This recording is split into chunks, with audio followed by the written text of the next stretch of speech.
जय माता दी दोस्तों, आप सब कैसे हैं। हम उम्मीद कर रहे हैं कि आप सब अच्छे होंगे।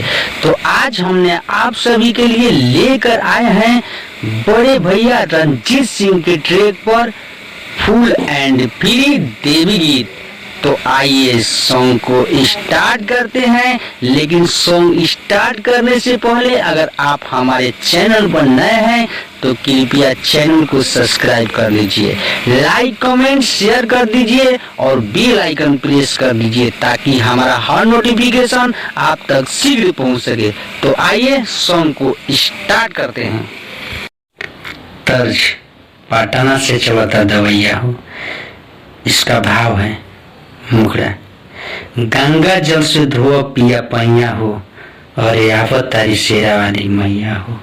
सांघावा में बाड़े भैरो भैया हो, और आवत तारी शेरा वाली मैया हो। तो आइए सॉन्ग को गा के सुनाते हैं। गंगा जल से धो पिया पैया हो, गंगा जल से धो पिया पैया हो, और अवतारी शेरा वाली मैया हो, अवतारी शेरा वाली मैया हो।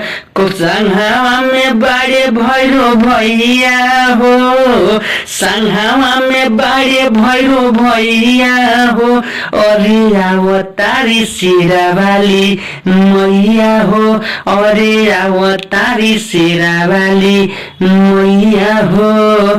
जहाँ दो बार गए हैं वहाँ दो लिखे हुए हैं, समझ कर गा लीजिएगा।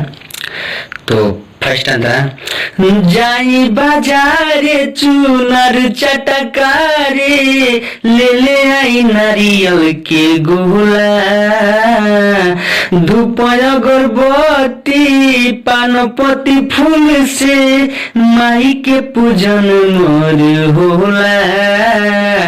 जाई बाजारे चुनर चटकारे, ले ले आई नारियल के गोला, धूप अगरबत्ती पानपति फूल से माई के पूजन मोर होला।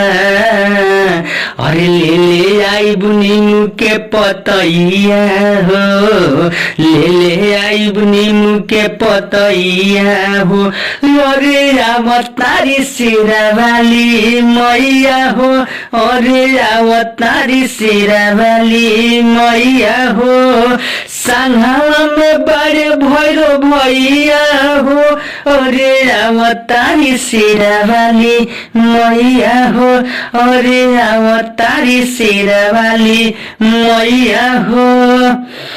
सेकेंड अंतरा और लास्ट अंतरा, पिंटू चौहान अनुप सुनी रउआ बात हमारी, माँ सरस्वती कार्तिक गणेश के संगे लक्ष्मी पधारी।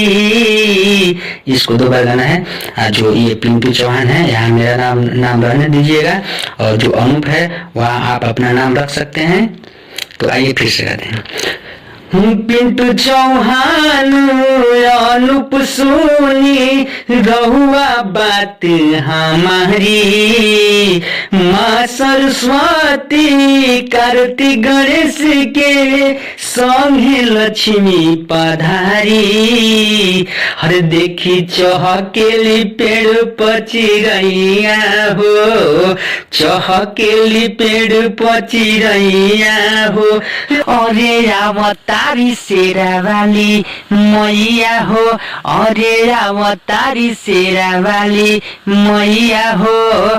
संगवा में बड़े भैरो भैया हो, अरे अवतारी शेरा वाली मैया हो, अरे अवतारी शेरा वाली मैया हो। अगर आप सब ये सॉन्ग को गाना चाहते हैं तो बिंदास होकर गा सकते हैं। अगर ये सॉन्ग अच्छा लगा हो तो कृपया लाइक कमेंट शेयर कीजिए और मेरे चैनल को सब्सक्राइब करना ना भूलिए। जय माता दी।